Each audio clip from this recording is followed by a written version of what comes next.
ভারতের ক্ষেপণাস্ত্র হামলার পর পাকিস্তানের প্রতি পূর্ণ সংহতি জানিয়েছে ন্যাটোর অন্যতম শক্তিশালী রাষ্ট্র তুরস্ক। এবার পাকিস্তানের পাশে দাঁড়ানোর জন্য তুর্কির প্রেসিডেন্ট রিসেপ তাইয়েপ এরদোয়ানের প্রতি কৃতজ্ঞতা জানিয়েছেন প্রধানমন্ত্রী শাহবাজ শরীফ। বুধবার এক ফোন আলাপে তিনি এরদোয়ানকে ধন্যবাদ জানান এবং পাকিস্তান সেনাবাহিনীর পেশাদার ও দ্রুত প্রতিক্রিয়া সম্পর্কে অবহিত করেন।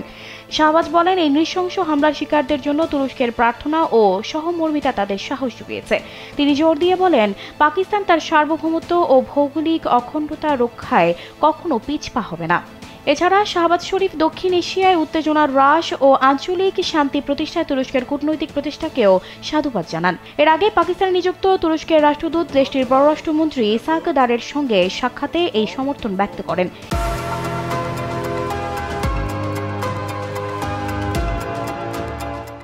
জিও নিউজের এক প্রতিবেদনে জানা যায় এমন তথ্য।